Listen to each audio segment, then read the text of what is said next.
Bien, por si acaso, lo que les quería comentar es lo siguiente, ¿no es cierto? Algunas clases que nosotros vamos a realizar, posiblemente ustedes no vengan a clase, ¿no es cierto? Estas clases van a estar, por ejemplo, lo vamos a pasar en YouTube, ¿no es cierto?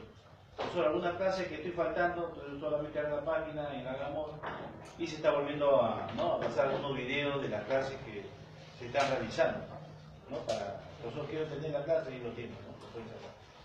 En lo que es instalaciones industriales y Hagamor. Bien, con respecto a la clase de hoy día, ¿no es cierto? Hoy día empezamos ya a definir parte de instalaciones eléctricas industriales.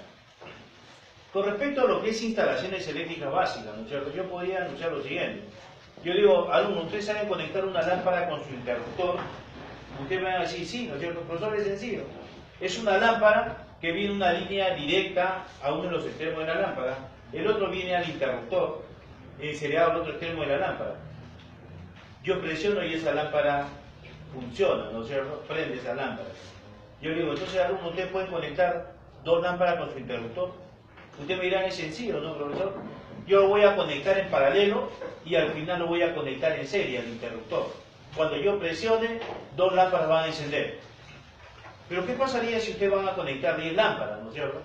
Usted me dirá, profesor, pero es sencillo, profesor. Yo lo voy a conectar en paralelo, lo voy a conectar en serie al interruptor. Pero ¿qué pasa cuando yo presiono ese pequeño interruptor que sus contactos son de latón? Cuando yo lo presione va a generar un arco eléctrico que puede generar dos efectos, ¿no?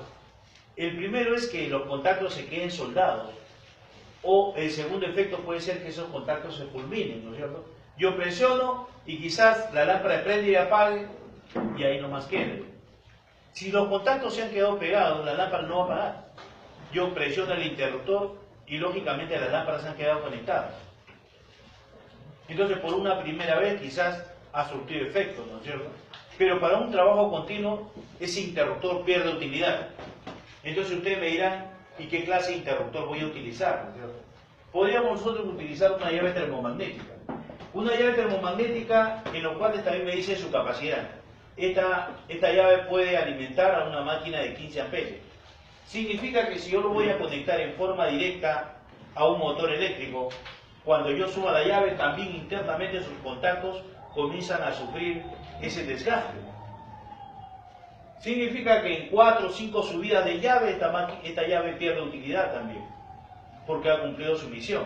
Sus contactos internos se han fulminado y lógicamente cuando yo quiera conectar una próxima vez, ya esto ya deja de ser funcional.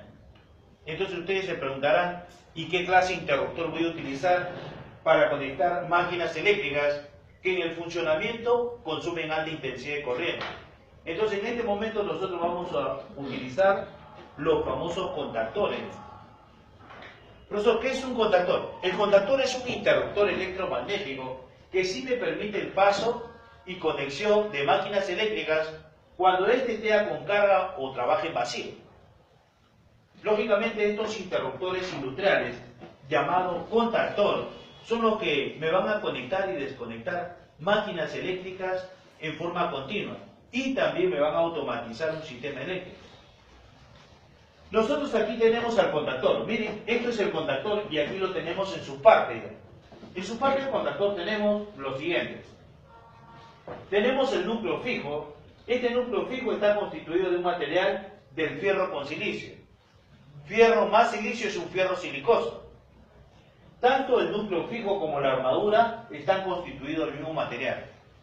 ¿Por qué están constituidos ese material? Porque son susceptibles a magnetizarse y comportarse como un potente electroimán cuando son sometidos, lógicamente, a una bobina.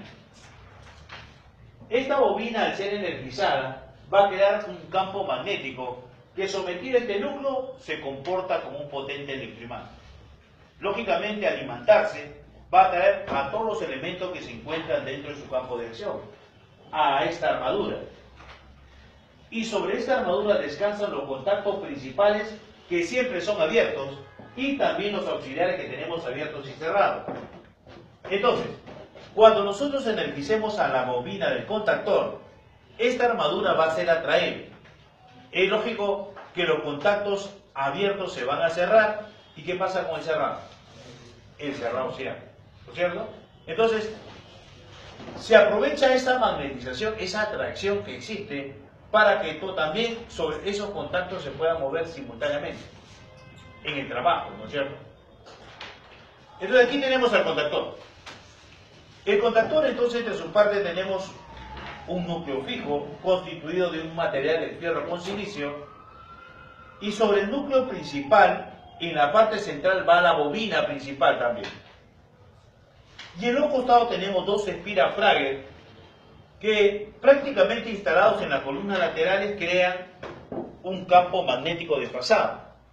Nosotros sabemos que estamos trabajando con corriente alterna, y una corriente alterna generalmente está en una variación continua, ¿cierto? Esta es una corriente alterna. Como nosotros le vamos a alimentar a esta bobina con corriente alterna, entonces, ¿qué pasa con la armadura que no se encuentra fija? Cuando sea atraído por esta corriente alterna, esta armadura va a comenzar a vibrar.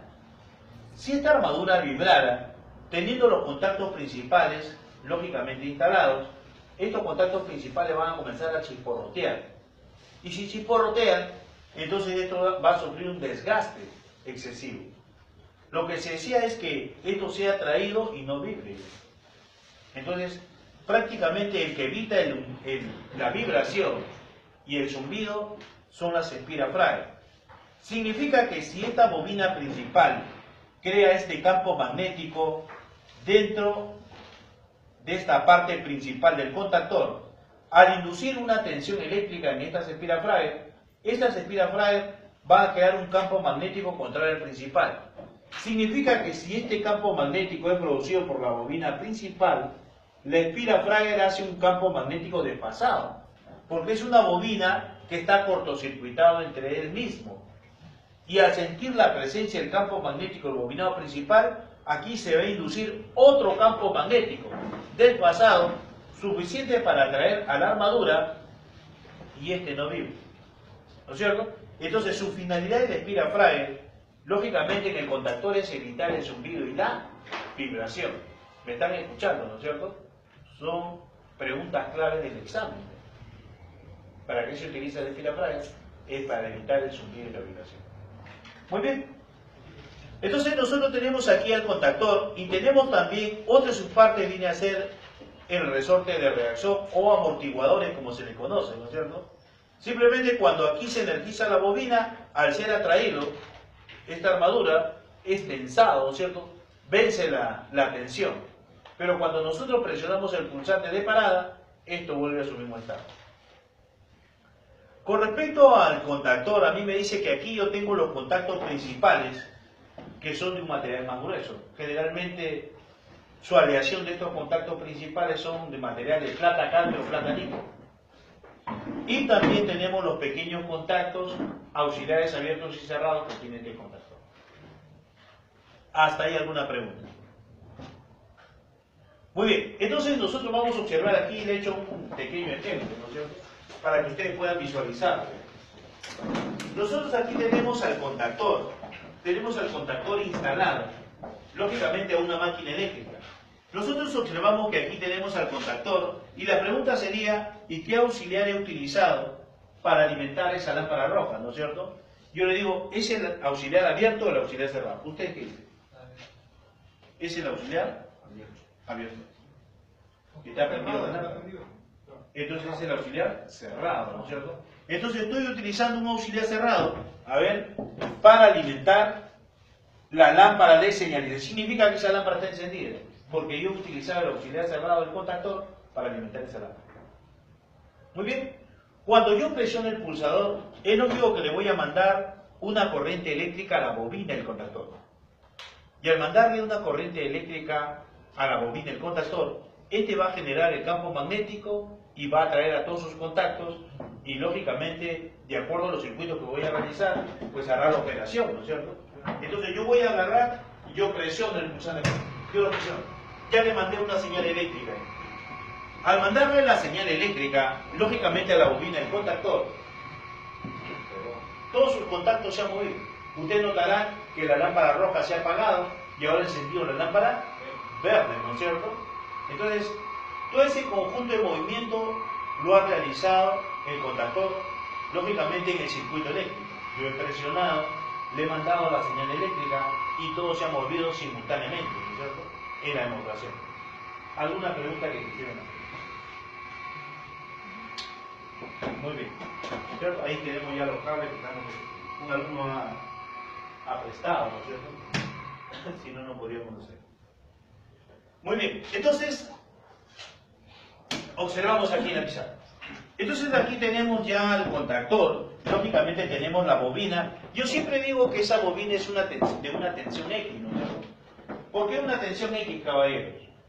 ¿Por qué? Porque esta bobina del contactor puede ser de una tensión de 12 voltios, puede ser de una tensión de 24 voltios, 50 voltios, 110, 220, 440, 760, 1000 voltios también puede ser. Pero la pregunta sería, ¿y la bobina de 12 voltios atraerá con la misma fuerza que una bobina de 220 voltios? ¿Ustedes qué dicen? ¿Tendrá la misma fuerza? Miren, un contactor de 12 voltios va a trabajar igual que un contactor de 220 voltios. Y aquí le ponemos el pero para que esto sea funcional, necesariamente yo tengo que agregar un transformador. Miren, si este contactor fuese de 12 voltios y la tensión fuese de 220 voltios, entonces yo voy a requerir un aditamento adicional llamado transformador. Ese transformador va a recibir la tensión de 220 voltios y lo va a reducir a 12 voltios exclusivamente para la bobina del contactor. Y lo va a traer con la misma fuerza que un contactor de 220 voltios. No, pero estoy agregando otro aditamento adicional. Y aparte de ese transformador, aparte del circuito viene el transformador, ¿no es cierto? Exclusivamente para reducir la tensión y alimentar la bobina del contactor, ¿no? Entonces, por eso que yo le digo una tensión X, porque esta bobina no siempre va a ser de 220, ¿no? O sea, yo puedo asumir, profesor, es una cosa, yo he ido a una empresa y estoy trabajando los circuitos eléctricos, pero me da por la sorpresa que hay transformadores. O sea, siempre el empresario está jugando con esas dos tensiones. Ahora, ¿por qué 12 voltios? Porque si yo mandara a mi técnico de mantenimiento, mi motor funciona con 760 voltios, yo le digo, verifique el mando. Entonces, si fuese baja tensión, entonces no voy a arriesgar, ¿no es cierto?, la vida de mi trabajador. O sea, prácticamente con esa baja tensión no va a sufrir una fuerte descarga eléctrica. O sea, prácticamente estoy trabajando con baja tensión en los mandos, donde el técnico puede hacer la verificación. Puede ser 24 voltios también, ¿no es cierto? Entonces, esa baja tensión pues no va a ser perjudicial para el técnico de mantenimiento. ¿Y por qué se quema el transformador? En este caso, el transformador puede ser, ¿no es cierto?, por el tiempo de vida, ¿no? O sea, todo tiene su tiempo de vida, inclusive los motores eléctricos también. ¿Y por qué es una instalación eléctrica normal, ¿no es cierto? Usted sabe que la corriente eléctrica continuamente que está alimentando estas cargas, si bien es cierto que la corriente pasa por el conductor, también es cierto que la corriente eléctrica es calor. O sea, está cristalizando el conductor. Al tiempo ese conductor cristalizado solito se va a quebrar. Se llama envejecimiento del material, ¿no es cierto? Entonces, por eso que una instalación eléctrica le dan 5 años de vida. Y en cualquier momento su instalación cae. Por eso, pero todo está bien, bacán, estamos bien, va a haber la fiesta, pero no funciona el sistema. ¿Por qué? Porque ya los conductores se han envejecido. Y ese técnico ha tenido que tener la precaución de cambiar los conductores. Por eso que en mi casa tiene 17 años, 20 años, nunca he cambiado nada, está bien. Pero en cualquier momento cuando se comienza a averiar, no se avería uno, sino se avería más. O sea, más tramos, ¿no es cierto? Inclusive yo voy a pagar más dinero, ¿por qué? Porque ha aumentado la resistencia. Nosotros anteriormente pagaba 80, ahora pago 200. Entonces, ¿qué viene? Luz de Sur dice, la falla es interna, señores, hay que cambiar los conductores. Por envejecimiento de material, ¿cierto?, que a veces no tomamos en cuenta. Mientras que funcione, nadie va a cambiar nada, ¿cierto? O sea, el problema es cuando no comienza a trabajar. Ese es el gran problema. Muy bien, entonces, nosotros acá tenemos el contactor. Y acá tenemos la bobina de una tensión X. Y aquí también tenemos la armadura. Lógicamente del mismo material, ya hemos conversado que cuando nosotros energizamos a la bobina del contactor, esta armadura se atrae y sobre esta armadura se han colocado los contactos principales que siempre son abiertos y tenemos auxiliares abiertos y cerrados en el contactor. Cuando nosotros electricemos a la bobina el contactor, esta armadura se atrae y todos sus contactos van a ser atraídos. Los abiertos se cierran y los cerrados se abren. Así de cabo. ¿Ya? En los contactores nosotros vamos a encontrar contactores de un piso y contactores de 2 pisos. Y nosotros vamos a observar aquí en los tableros cómo está constituido. ¿Ya? ¿Algunas preguntas que quisieran hacer? ¿Preguntas? ¿Inquietudes? Doctor, en el contactor siempre